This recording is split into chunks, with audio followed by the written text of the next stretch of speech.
Hello chess players, here is the today's position. We will begin with important positional observations of the puzzle in terms of pros and cons. We are playing as a white color. We have played castling on the king side and our king is quite safe. We are dominating center squares. These four are the center squares. We have our pawn and knight. Queen and rooks are well developed. They have sufficient space for movement. Our two knights in the opponent's territory. This is the area of opponent's territory. One knight is on the center square e5, another knight is on f6 square. Our three pieces are directly involved in the attack and rook is indirectly attacked. So rook is indirectly attacking and two knights and queen, these three pieces are directly attacking the king. Now, if we see the opponent's position, black has played castling on the king side, but the black king is virtually stalemate because the king has no squares to move because of our knight and their own pawns. There is only one minor piece in the king's quadrant. Quadrant means one-fourth part of the board, and where the king is stayed, that is called king's quadrant. Black has queen rook battery on open c file but of no use because of less squares are available. Bishop a8 is not active. Now pause the video and try to find the sequence of moves that will lead to winning position in this game. You can also write your moves in the comment box. Alright, if you found queen g6, it's a brilliant move.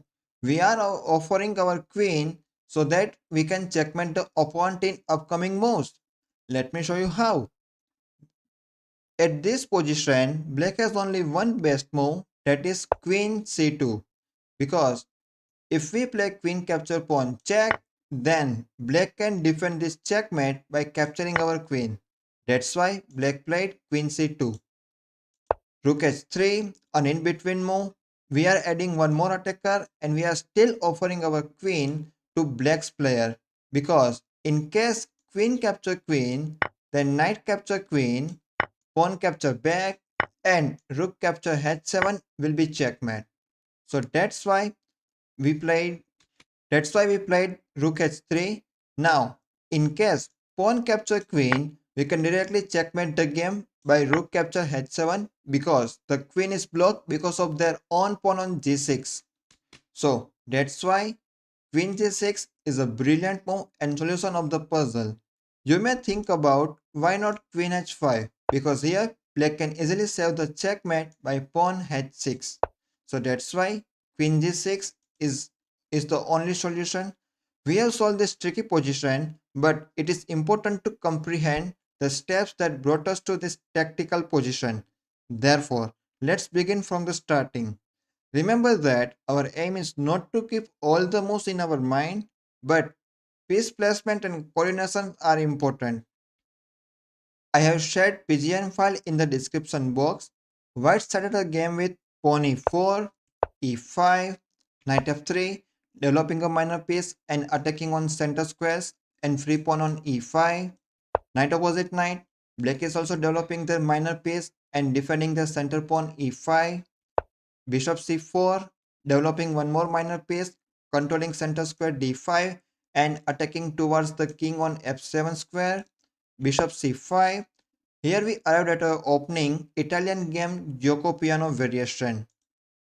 Pawn c3, preparing for pawn d4 break, knight f6, and now instead of defending our pawn from the knight's attack, we can still play pawn d4 because our pawn is attacking the bishop. Pawn takes pawn, pawn capture back, bishop b4 check. Here we have several options to remove this check. Let's say knight c3, knight d2, bishop d2, knight f d2.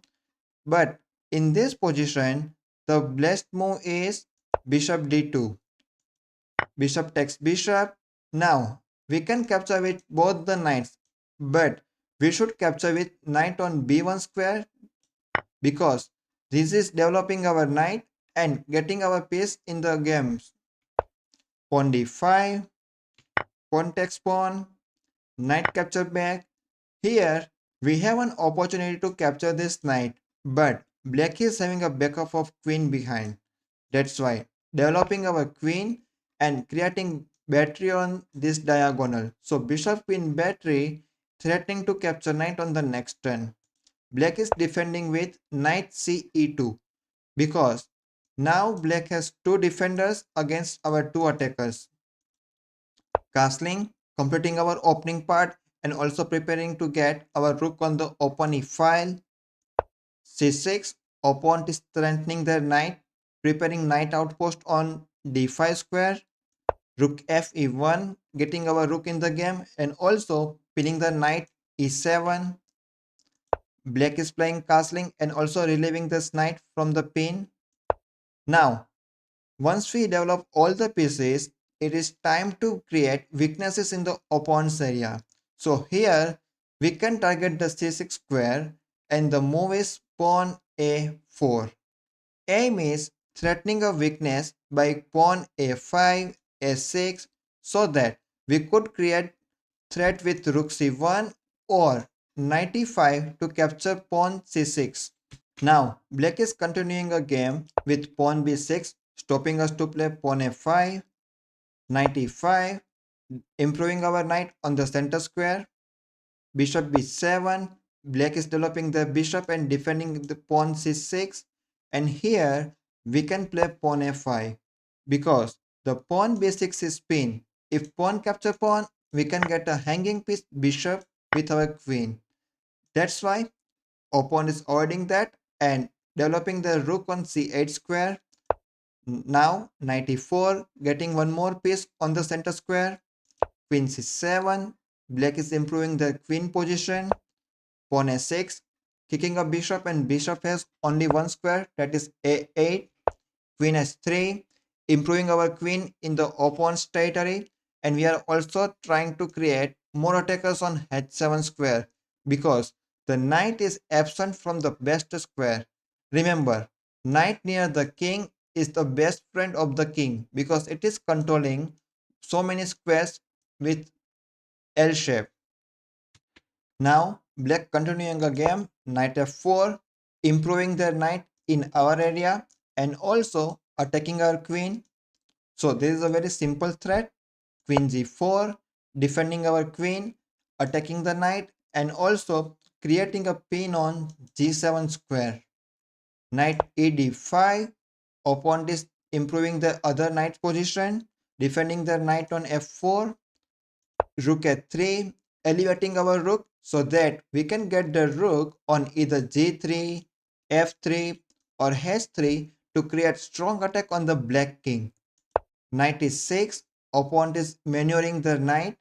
Now, if we play knight f6 check, the problem is opponent knight on the center square can capture our knight. So that's why it is important to capture the knight first. So we are playing bishop capture knight, pawn capture back. Now knight f6 check because the pawn is pinned and hence the king has only one square to move. King h8. Here we arrived at our position and as you know the solution is queen g6, queen c2. Opponent is defending checkmate using extra attack. Rook h3. One more great move to create checkmate threat on h7. Queen capture queen. Knight capture queen check. Because the h7 square is pinned, black can capture with pawn only. And then rook capture h7 checkmate. So this is our today's puzzle, its solution and how we arrived at the position. Now let me show you the position for our next video. So the position on your screen, that is here. So this will be our next video and stay tuned. I will upload it soon. I hope you have learned something new today. Thanks for watching.